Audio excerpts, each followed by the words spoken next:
নমস্কাৰ মই মনালিসা গগৈ অপাৰেশন সিন্দুৰ অসমীয়াত অপাৰেশন সিন্দুৰ বুলিও আমি লিখো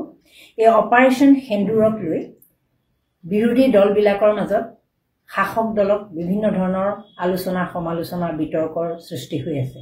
এই কথা সকলোৱে জানে আজি ইন্ডিয়া মিত্ৰজোঁটৰ মুঠ 16টা দলে কনস্টিটিউশন যি ভৱন আছে দিল্লী তাত সমবেত হৈছে সমবেত হোৱাৰ উদ্দেশ্যটো হ'ল যে তেওঁলোকে এখন বিশেষ অধিৱেশন দাবী কৰিছে চৰকাৰক কৈছে যে সংসদৰ এখন বিশেষ অধিৱেশন অনুষ্ঠিত কৰিব লাগে তেওঁলোকে কেইটামান বিষয় তাত আলোচনা কৰিব খোজে তাত আলোচনা কৰিব লগা কেইটামান বিষয়ৰ ভিতৰত গুৰুত্বপূৰ্ণ বিষয়টো হ'ল দেশৰ নিৰাপত্তাৰ কথাটো পেহেলগামৰ যি ঘটনা সংঘটিত হ'ল সেই ঘটনাৰ সবিশেষ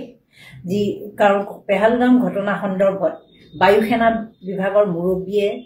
বায়ুসেনাৰ যথেষ্ট ক্ষতি হোৱা বুলি দিছিল ভাৰতীয় বায়ুসেনাৰ তেওঁ তেনেদৰে মন্তব্য কৰিছিল আৰু ভাৰত চৰকাৰৰ ফালৰ পৰা এই বিষয়ে বিৰোধী দলবিলাকে এক স্পষ্টীকৰণ বিচাৰিছে আৰু এটা বিষয়ৰ বিৰোধী দলে স্পষ্টীকৰণ বিচাৰিছে সেইটো হ'ল আমেৰিকাৰ ৰাষ্ট্ৰপতি ডোনাল্ড ট্ৰাম্পে বাৰে বাৰে মুঠ 9 বাৰ এতিয়ালৈকে ক'লে যে তেওঁ বিশেষকৈ ভাৰত আৰু পাকিস্তানৰ যি যুদ্ধ সদৃশ এটা পৰিবেশৰ সৃষ্টি হ'বলৈ গৈ আছিল তাত তেওঁ প্ৰধান ভূমিকা ইকাৰণে লৈছিল তেওঁ যুদ্ধখন বন্ধ কৰোৱাৰ দায়িত্ব ইকাৰণে লৈছিল যে তেওঁ ভয় খুৱাই দিছিল দুয়োখন দেশক ভয় খুৱাই দিছিল যে তোমালোকৰ যি বাণিজ্যিক যি ব্যৱসায় বাণিজ্য যি চলি আছে ইয়াত তোমালোকে বাৰণ কৰিব লাগিব বা আমি বাৰণ কৰি দিম এনেকুৱা ব্যৱসায়িক ভয় সৃষ্টি কৰি তেওঁ যুদ্ধখন বন্ধ কৰা বুলি কৈছিল যুদ্ধ সদৃশ পৰিস্থিতি বন্ধ কৰি এটা বুজাবুজিলৈ অনা বুলি তেওঁ দাবী কৰিছিল প্ৰথম অৱস্থাত আনকি যেতিয়া আমেৰিকাৰ ৰাষ্ট্ৰপতিয়ে আনকি টুইট যোগে ভাৰতৰ সেনাবাহিনীৰ তৰফৰ পৰা জনোৱাৰ আগতে আমেৰিকাৰ ৰাষ্ট্ৰপতিগৰাকীয়ে জনাইছিল টুইটাৰৰ জৰিয়তে যে যুদ্ধ বন্ধৰ কাৰণে তেওঁ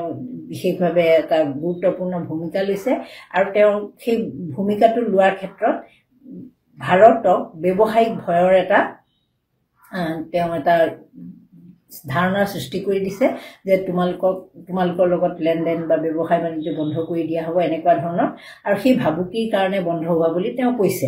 তেওঁ এবাৰ নহয় দুবাৰ নহয় বহুতবাৰ বিভিন্ন সম্পৰ্কত ক'লে কিন্তু সেইটো বিষয়ত প্ৰধানমন্ত্ৰী নৰেন্দ্ৰ মোদীয়ে এতিয়ালৈকে এবাৰো স্পষ্টীকৰণ দিয়া নাই আমি সকলোৱে জানো যে প্ৰধানমন্ত্ৰী নৰেন্দ্ৰ মোদী ডোনাল্ড ট্ৰাম্পৰ খুব ঘনিষ্ঠ এগৰাকী বন্ধু বুলি তেওঁলোকে দাবী কৰি আহিছে বা বিভিন্ন সময়ত আমি দেখিছোঁ ট্ৰাম্পৰ হৈ তেওঁ নিৰ্বাচনী প্ৰচাৰত অংশ লৈছে বিভিন্ন ধৰণৰ সময়ত প্ৰধানমন্ত্ৰী মোদী ট্ৰাম্পৰ ওচৰলৈ গৈছে গতিকে আমি ভাবিছোঁ যিটো আমি প্ৰতিচ্ছবি দেখিছোঁ সেই প্ৰতিচ্ছবি অনুসৰি যে ট্ৰাম্পৰ লগত প্ৰধানমন্ত্ৰী মোদীৰ এক ঘনিষ্ঠ সম্পৰ্ক আছে কিন্তু ইমানৰ পিছতো যিটো বিষয়ত স্পষ্টীকৰণ দিব লাগিছিল সেই বিষয়টো প্ৰধানমন্ত্ৰী মোদীয়ে স্পষ্টীকৰণ দিয়া নাই প্ৰধানমন্ত্ৰী মোদীয়ে বিশেষকৈ আপোনালোকে যদি লক্ষ্য কৰে বিগত দিনবিলাকত যিবোৰ বিষয়ত তেওঁ মাত মাতিব পাৰে সেই বিষয়বিলাকত আচলতে তেওঁ মাত নামাতে যেনেকৈ গৌতম আদানীৰ লগত তেওঁৰ কি সম্পৰ্ক সেই কথাটো সকলোৱে জানে কিন্তু তেওঁক যেতিয়া গৌতম আদানী সম্পৰ্কত স্পষ্টীকৰণ বিচৰা হয় তেতিয়া তেওঁ কিন্তু একেবাৰে মুখ বন্ধ ৰাখে কোনো দিনেই সেই সম্পৰ্কত মন্তব্য আজিলৈকে তেওঁ দিয়া নাই তেওঁৰ হৈ বেলেগে দি আছে কিন্তু তেওঁ কেতিয়াও দিয়া নাই ঠিক সেইদৰে মণিপুৰ সন্দৰ্ভত যেতিয়া মণিপুৰৰ গোষ্ঠী সংঘৰ্ষ সন্দৰ্ভত তেওঁ প্ৰশ্ন কৰা হৈছিল সংসদত অনাস্থা প্ৰস্তাৱ পৰ্যন্ত আনিব লগা হৈছিল তেতিয়াও প্ৰধানমন্ত্ৰী নৰেন্দ্ৰ মোদীয়ে কোনো ধৰণৰ মন্তব্য দিয়া নাছিল আৰু এতিয়া শেহতীয়াকৈ যি ভাৰত পাকৰ যি যুদ্ধ সদৃশ পৰিস্থিতিৰ সৃষ্টি হ'ল সেই পৰিস্থিতিৰ সময়ত 9টা সন্ত্ৰাসবাদী ঘাটি উচ্ছেদ কৰা হ'ল সিন্দুৰক লৈ প্ৰধানমন্ত্ৰী মোদীয়ে বিভিন্ন সময়ত বিভিন্ন ধৰণৰ মন্তব্য কৰি আহিছে কিন্তু এই যুদ্ধখন ঘপককৈ যুদ্ধ সদৃশ পৰিস্থিতি এটা কিয়নো বন্ধ কৰিব লগা হ'ল যিটো বাৰে বাৰে আমেৰিকাৰ ৰাষ্ট্ৰপতিগৰাকী ডোনাল্ড ট্ৰাম্পে দাবী কৰি আহিছে যে মই আচলতে তেওঁলোকক ভয় খুৱাই দিলো ব্যৱসায়িক সম্পৰ্ক নৰখাৰ কথা বাণিজ্যত ব্যাঘাত জন্মিব বুলি কোৱা আৰু সেই ভাবুকিৰ পাছত দুইখন দেশ শান্ত হ'ল বুলি যিটো দাবী কৰি আহিছে সেই সন্দৰ্ভত কিন্তু ট্ৰাম্পৰ সেই বিষয়টো সন্দৰ্ভত প্ৰধানমন্ত্ৰী মোদীয়ে স্পষ্টীকৰণ দিয়া নাই গতিকে মই যে ইতিমধ্যে আপোনালোকক উল্লেখ কৰিলো যে আজি কনস্টিটিউশন ভৱনত তেওঁলোকে বিচাৰিছিল যে এই বিষয়টো সন্দৰ্ভত এখন সংসদৰ এখন জৰুৰী অধিৱেশন হওক বিশেষ অধিৱেশন হওক আৰু তাত এই বিষয়টো স্পষ্টীকৰণ দিয়ক চৰকাৰৰ ফালৰ পৰা যে কিনো আচলতে কিহৰ কাৰণেনো এইখন বন্ধ কৰিব লগা হ'ল আৰু বিৰোধীসকলৰ আৰু এটা দাবী তেওঁলোকে বিচাৰিছে যে যি 5টা সন্ত্ৰাসবাদী এই কাণ্ডটো সংগঠিত কৰিছিল পাহালগামত মুঠ 26 গৰাকী পৰ্যটকক 22 এপ্ৰিলৰ দিনাখন তেনেধৰণে গুলিয়াই হত্যা কৰিছিল নিশংস আক্ৰমণ চলাইছিল গতিকে সেই 5 সন্ত্ৰাসবাদী এতিয়া ক'ত আছে তেওঁলোকক কিয় একো মানে তেওঁলোক মৰিল নে জিল নে তেওঁলোকৰ বিৰুদ্ধে কি পদক্ষেপ লোৱা হ'ল সন্ত্ৰাসবাদী ঘাটি নষ্ট কৰিছে সেয়া ঠিকই আছে বা সন্ত্ৰাসবাদী কোনোবা হত্যাও হৈছে সেয়াও ঠিক আছে কিন্তু এই বিশেষভাৱে এই 5টা সন্ত্ৰাসবাদী যি 5টাই গুৰুত্বপূৰ্ণ ভূমিকা সিহঁতে প্ৰধানকৈ আহি আমাৰ পৰ্যটকক হত্যা কৰিছিল গতিকে সেই 5টা সন্ত্ৰাসবাদী এতিয়া স্থিতি কি সেই বিষয়টো বিৰোধীয়ে আচলতে ডিমাণ্ড কৰিছে জানিব বিচাৰিছে আৰু বিৰোধীয়ে বিচাৰিছে যে এই বিষয়টোক লৈ মোদী চৰকাৰে কিবা ৰাজনীতি কৰিব বিচাৰিছে নেকি কিয় বাৰে বাৰে তেওঁ এই বিষয়টো জতে ততে উত্থাপন কৰি আহিছে যিটো বিষয় আচলতে আমাৰ কাৰণে খুব ক্ষতিকাৰক যিটো বিষয় আচলতে আমাৰ মানুহক আমি হেৰুৱাইছো 26 গৰাকীকৈ পৰ্যটকক হেৰুৱাইছো গতিকে এই বিষয়টো লৈ প্ৰধানমন্ত্ৰী মোদীয়ে সভাই সমিতিয়ে বাৰে বাৰে অপাৰেশ্যন সিন্দুৰৰ কথাটো উল্লেখ কৰি ডাঙৰ ডাঙৰ হৰ্ডিং পোষ্টাৰ লগাই কি খুচাব খুজিছে এই বিষয়টো তেওঁলোকে আচলতে জানিব বিচাৰিছে কিন্তু আপোনালোকে জানি আচৰিত হ'ব যে প্ৰধানমন্ত্ৰী মোদী বা মোদী কেবিনেটে কোনো কাৰণত এই সংসদৰ বিশেষ অধিৱেশনখন অনুষ্ঠিত হোৱাটো বিচৰা নাই তেওঁলোকে কৈছে যে ইতিমধ্যে বৰ্ষাকালীন অধিৱেশন আহি আছে জুলাই মাহত অনুষ্ঠিত হ'ব তেতিয়া আপোনালোকৰ কিবা ক'ব লগা আছে সুধিব লগা আছে সুধিব এতিয়া এই বিষয়ক লৈ নিৰাপত্তা সম্পৰ্কীয় বিষয়ক লৈ কোনো ধৰণৰ আমি আপোনালোকৰ লগত একেখন অধিৱেশনত বহিব খোজা নাই তেওঁলোকে স্পষ্টভাৱে ইতিমধ্যে বস্তুটো ইগনোৰ কৰিছে এতিয়া কথা হ'ল বিৰোধীৰনো কিয় বাৰে বাৰে সেই কথাটোত লাগি আছে পাহালগামৰ ঘটনাটোত হৈ গ'ল হোৱাৰ পিছত সন্ত্ৰাসবাদী 9টা ঘাটি উচ্ছেদ কৰা হ'ল ভাৰত চৰকাৰে কৈ আছে যে আমি পাকিস্তানৰ বিৰুদ্ধে যি যুদ্ধ ঘোষণা কৰিছিল পাকিস্তান থৰথৰকৈ কপি গৈছে বা বিভিন্ন বিজয় মহোৎসৱ বুলিছে অপাৰেশ্যন সিন্দুৰৰ নামত গোটেই ভাৰততে বিজেপি দলে যাত্ৰা আৰম্ভ কৰিছে তাৰ পিছত আচলতে হৈছে কি মানে তেওঁলোকেনো কিয় বাৰে বাৰে এই বিষয়টোক লৈ ব্যস্ত হৈ আছে এতিয়া কথাটো হ'ল ব্যস্ত থকাৰ কাৰণ কেইবাটাও প্ৰথম কথা হ'ল এই যে অপাৰেশ্যন সিন্দুৰ হৈ যোৱাৰ পাছত পাটনালৈ যেতিয়া প্ৰধানমন্ত্ৰী নৰেন্দ্ৰ মোদী গৈছিল অপাৰেশ্যন সিন্দুৰ ষ্টাৰ্ট হোৱাৰ পিছত যোৱা যিটো কাৰ্যসূচীলৈ গৈছিল তাত প্ৰধানমন্ত্ৰী মোদীক আদৰিবলৈ পাটনাত যিবোৰ পোষ্টাৰ লগোৱা হৈছিল সেইবিলাকত অপাৰেশ্যন সিন্দুৰ কথাটো উল্লেখ আছিল মানে তেওঁ অভিবাদন জনাবলৈ শুভেচ্ছা জনাবলৈ কৰা হৈছিল যদিও সেই বস্তুটো যেহেতু থিম সাবজেক্ট মেটাৰ হিচাপে এটা সাবজেক্ট হিচাপে তাত উল্লেখ আছিল গতিকে সেই কথাটোক লৈ বিৰোধী অসন্তুষ্ট হৈছে বিৰোধীৰ মতে যে সেইটো এটা পাকিস্তানৰ আমাৰ শত্ৰু ৰাষ্ট্ৰৰ বিৰুদ্ধে সেইটো এটা চলোৱা অভিযান সেইটো আকৌ নিৰ্বাচনী কেম্পেইন প্ৰচাৰ অভিযানৰ লগত এই বিষয়টো আচলতে জড়িত কৰা উচিত নহয় তাৰোপৰি ব্ৰাহ্মণৰ যিটো তাত কাটআউট লগাইছে সেই বিষয়টোক লৈ তেওঁলোকে অসন্তুষ্টি ব্যক্ত কৰিছে তাতকেও ডাঙৰ কথাটো কি জানেনে আজি গুজৰাটৰ আহমেদাবাদত IPLৰ ফাইনেল খেল অনুষ্ঠিত হ'ব তালৈ ভাৰতৰ 3টা সেনাবাহিনী মুৰব্বীক নিমন্ত্ৰণ জনোৱা হৈছিল তালৈ আহিবলৈ কোৱা হৈছিল আমন্ত্ৰণ জনোৱা হৈছিল অৱশ্যে তেওঁলোকে তাত জড়িত নহওঁ বুলি ক'লে আৰু আহিব নিবিচাৰিলে গতিকে সেই বিষয়টোক লৈ বিৰোধীয়ে কিছু পৰিমাণে অসন্তুষ্টি ব্যক্ত কৰিছে যে সেনাবাহিনী হ'ল আমাৰ 3টা বৃহৎ এটা আমাৰ সুৰক্ষাৰ কাৰণে থকা এইটো চৰকাৰৰ লগত তেনেকুৱা চৰকাৰী কাৰ্যসূচী বা এনেকুৱা খেলা ধুলা এইবিলাকৰ লগত তেওঁলোকৰ কাম নাই গতিকে তেওঁলোকক চৰকাৰে আকৌ মতাৰ উদ্দেশ্য কি IPLৰ চূড়ান্ত যি ফাইনেল খেল আছে তাত তেওঁলোকক অতিথি হিচাপে মতাৰ উদ্দেশ্য কি সেই বিষয়টোক লৈ চলিছে চৰ্চা গতিকে এইটোৰ জৰিয়তে আচলতে তেওঁলোকে যেহেতু তাত এইবোৰ লাইভ প্ৰগ্ৰেম হৈ থাকিব লাইভ অনুষ্ঠান হ'ব সেনাবাহিনী বিষয়াকেইজনক নি তাত যদি দেখুৱাব পাৰে তেনেকুৱা ধৰণৰ এটা পৰিৱেশৰ সৃষ্টি কৰিব পাৰে এইটো এটা ভাৰত চৰকাৰৰ সফলতা ঢাকঢোল টাইপৰ হ'ব এনেকুৱা ধৰণৰ এটা মানে চিন্তা চৰ্চা চলিছে নেকি বুলি বিৰোধীয়ে ভাবিছে তাতকৈ ডাঙৰ কথাটো কি জানেনে গুজৰাটত নৰেন্দ্ৰ মোদী খোখিদিনা গৈছিল আপোনালোকে সকলোৱে জানে 26 মেৰ দিনাখন গৈছিল তেওঁ কৈছিল যে 10 বছৰ তেওঁ যেহেতু 11 বছৰ ধৰি দিলে প্ৰধানমন্ত্ৰী হিচাপে 11 বছৰীয়া যি কাৰ্যসূচী তেওঁ গুজৰাটৰ নিজৰ ৰাজ্যত তাতেই আসলতে সেই অনুষ্ঠানত অংশগ্ৰহণ কৰিব খুজিছিলে আৰু সেই তাত গুজৰাটত গৈ তেওঁ কি কৰিলে যে গুজৰাটৰ কোচ বুলি যেটো জায়গা আছে তাত প্ৰধানমন্ত্ৰী মোদীয়ে অপাৰেশন সিন্দুৰৰ কাৰ্যসূচীৰ পাছত প্ৰথমবাৰৰ বাবে তাতে ভাষণ দিছিলে সেই ভাষণ দিয়া জায়গাত যিডোখৰ জায়গাত ভাষণ দিছিলে তাতে এটা সিন্দুৰ বন সেই মানে অপাৰেশন সিন্দুৰৰ নামত এটা স্মৃতিসৌধ নিৰ্মাণ কৰিব আৰু সিন্দুৰ বন আখ্যাৰে এটা স্মৃতিসৌধৰ তলত এখন বন মানে আৰ্টিফিচিয়েল আৰু তাতে এখন সৃষ্টি কৰাৰ কথা কোৱা হৈছে মানে তেওঁলোকৰ স্মৃতিসৌধ হ'ব লগত এখন আৰ্টিফিচিয়েল পাৰ্ক টাইপৰ ডাঙৰ এখন পাৰ্ক টাইপৰ হ'ব সেইখনে সদায়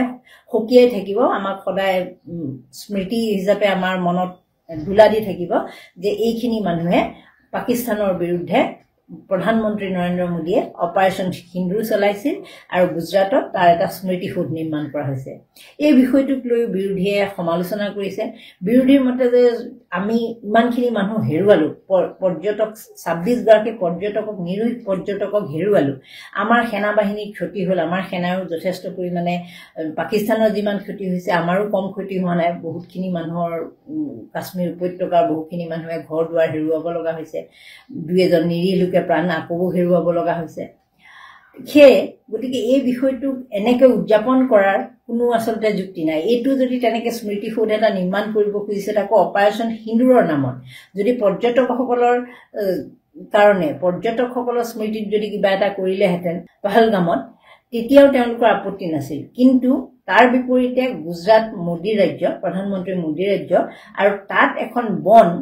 সিন্দুৰ বন বুলি নিৰ্মাণ কৰাটো আৰু তাত যিবোৰ গছপুলি ৰুব সকলোবোৰ সিন্দুৰ গছৰ বেছিভাগ সিন্দুৰ গছৰ পুলি হ'ব গতিকে এই বিষয়টোক লৈ আসলতে যথেষ্ট সমালোচনা হৈছে তেওঁলোকে কৈছে যে এইটো আসলতে নিৰ্বাচনী বিষয় হিচাপে তেওঁলোকে ল'ব খুজিছে নিৰ্বাচনী ইস্যু হিচাপে যেহেতু বিহাৰ নিৰ্বাচন আহি আছে গতিকে বিহাৰ নিৰ্বাচনত তেওঁলোকে সিন্দুৰক অপাৰেশন সিন্দুৰক এক সফলতা হিচাপে ল'ব খুজিছে আৰু আনকি লাগে অপাৰেশন সিন্দুৰৰ এই সফলতা উদযাপন কৰি সমগ্ৰ দেশত বিজেপিয়েটো উদযাপন কৰিছে সমান্তৰালভাৱে সিন্দুৰ পঠিওৱাৰো এক কাৰ্যসূচী লৈছে গতিকে এই সকলোবোৰৰ পৰা বিৰোধী দলবিলাক আসলতে কিছু পৰিমাণে ক্ষোভিত হৈছে তেওঁলোকৰ মতে যে মানুহ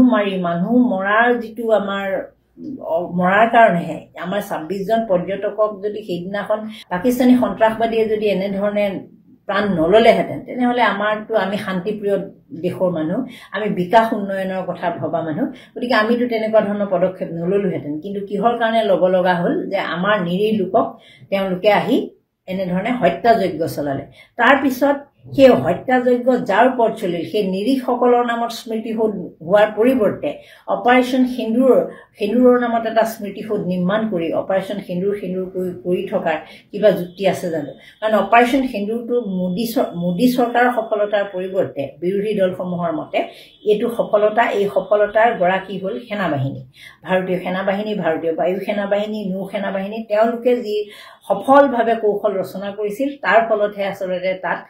পাকিস্তানৰ সেইখিনি ক্ষতি হৈছিল বা 9টা উগ্ৰ সন্ত্ৰাসবাদীৰ ঘাটি তাত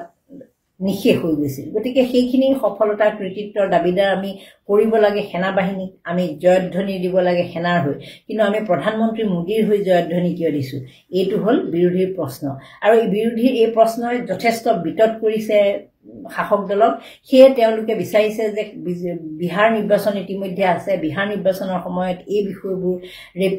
পেৰি উলিয়াই থাকিলে আকৌ বিষয়টো এটা বেলেগ ফালে গুচি যাব গতিকে তেওঁলোকে বিচৰা নাই তেওঁলোকে অপাৰেশন সিন্দুৰক লৈ গোটেই সমগ্ৰ দেশত এটা যি সফলতা জয়গান গাই আছে সেইটো তেনেধৰণে অব্যাহত ৰখাটো বিচাৰিছে কিন্তু তেওঁলোকে মোদীক নায়ক কৰিব বিচাৰিছে প্ৰধানমন্ত্ৰী মোদীক নায়ক কৰিব বিচাৰিছে কিন্তু সমান্তৰালভাৱে তেওঁলোকে কিন্তু সেই কৃতিত্বৰ দাবিদাৰ সেনাবাহিনীক দিব খোজা নাই বুলি বিৰোধী দলসমূহে মানে সমালোচনা কৰিছে এতিয়া কথা হ'ল আপোনালোকে জানে সোফিয়া কুৰেশী সম্পৰ্কটো বিজেপিৰ মন্ত্ৰী বিজেপিৰ সাংসদে কেনেকুৱা ধৰণৰ মধ্যপ্ৰদেশৰ বিজেপি মন্ত্ৰীগৰাকী জনজাতি কল্যাণ দপ্তৰৰ মন্ত্ৰীগৰাকী কেনেকুৱা ধৰণৰ মন্তব্য দিছিল বা তাৰ আন এগৰাকী বিধায়কেও তেনেকুৱা বেয়া মন্তব্য কৰিছিল কিন্তু তেওঁ একো শাস্তি নহল সেই কেইজন বিজেপিৰে সদস্য হৈ এতিয়াও আছে তেওঁৰ বিৰুদ্ধে তেওঁলোকৰ বিৰুদ্ধে চৰকাৰী ফালৰ পৰা বা দলৰ ফালৰ পৰা কোনো ধৰণৰ শাস্তি গ্ৰহণ কৰা নহয় গতিকে মোদী চৰকাৰৰ যদি ইমানেই সৈন্যবাহিনী সেনাবাহিনীৰ প্ৰতি যদি সন্মান আছে সেনাবাহিনীৰ প্ৰতি যদি দৰদ আছে শ্ৰদ্ধা যদি তেওঁলোকৰ আছে তেনেহলে তেওঁলোকে এই মন্ত্ৰীজনক বা এই সাংসদ বা বিধায়ক গৰাকীক বিৰুদ্ধে ব্যৱস্থা ললেহেঁতেন কিন্তু সেয়া তেওঁলোকে কৰা নাই তাৰ বিপৰীতে তেওঁলোক এতিয়াও তেনে ধৰণেই আছে আৰু কিন্তু প্ৰধানমন্ত্ৰী মোদী জলৈকে গৈছে তাতে ডাঙৰ ডাঙৰ অপাৰেশ্যন সিন্দুৰৰ সাকসেস ষ্টৰী উলমি আছে সেইবিলাকক লৈ প্ৰধানমন্ত্ৰী মোদীয়ে অপাৰেশ্যন সিন্দুৰৰ কথা কৈছে কিন্তু অপাৰেশ্যন সিন্দুৰ কিয় কৰিব লগা হল যি কেটা সন্ত্ৰাসবাদীয়ে আমাৰ নিৰীহ লোকক প্ৰাণ ললে সেই সন্ত্ৰাসবাদী কিটানো এতিয়া কি পজিশনত আছে ক'ত আছে তাৰ কোনো খবৰ নাই এই যুদ্ধ সদৃশ পৰিস্থিতিটো কিয় মোকাবিলা কৰিবলৈ আমি ভয় খালো নেকি আমি ট্ৰাম্পৰ কি সকিয়নিনো মানি ল'ব লগা হল সেই বিষয়টো কোনো স্পষ্টীকৰণ প্ৰধানমন্ত্ৰী মোদীৰ ফালৰ পৰা এতিয়ালৈকে অহা নাই তাৰ বিপৰীতে হিন্দুৰ বন নিৰ্মাণ কৰা ডাঙৰ ডাঙৰ হৰ্ডিং বনোৱা ডাঙৰ ডাঙৰ ফেস্টুন বনোৱা এই ধৰণৰ কাৰ্যসূচীবিলাকত চৰকাৰী বাহিনী বা দল শাসক দল ব্যস্ত হৈ পৰাটোক লৈ আচলতে অতিপাত চৰ্চা চলিছে বিৰোধী দলবিলাকৰ মাজত বিৰোধী দলবিলাকে কৈছে যে এইটো আচলতে তেওঁলোকে এক ইস্যু হিচাপে লৈছে নিৰ্বাচনত এই বিষয়টোক লৈ তেওঁলোকে আগবাঢ়িব বিচাৰিছে কাৰণ নিৰ্বাচনৰ সময়ত বিহাৰৰ নিৰ্বাচনৰ সময়ত তেওঁলোকে এই বিষয়টো তেওঁলোকৰ জয়গান গাব যে অপাৰেশ্যন সিন্দুৰৰ জৰিয়তে মোদীয়ে প্ৰতিবেশী ৰাষ্ট্ৰ শত্ৰু ৰাষ্ট্ৰৰ পৰা ভাৰতক ৰক্ষা কৰিলে এই ধৰণৰ এটা শ্লোগানেৰে তেওঁলোকে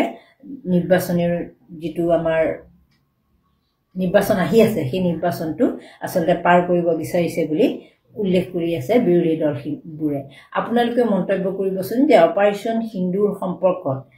প্ৰধানমন্ত্ৰী মোদী বা বিজেপি দলে এই বিষয়টোক লৈ নিৰ্বাচনী বৈতৰণি পাৰ হোৱাৰ কাৰণে এটা ইস্যু হিচাপে সহায় ল'ব বিচাৰিছে নেকি তেওঁলোকৰ যিখিনি উন্নয়ন বা যিখিনি তেওঁলোকৰ বিকাশ হ'ব লাগিছিল সিমানখিনি হোৱাগে নাই কাৰণে এই অপাৰেশ্যন সিন্দুৰকে এটা পাৰ হোৱাৰ কাৰণে সেই সাকু হিচাপে ল'ব বিচাৰিছে নেকি এই বিষয়ে আপোনালোকে মন্তব্য কৰিব নমস্কাৰ ধন্যবাদ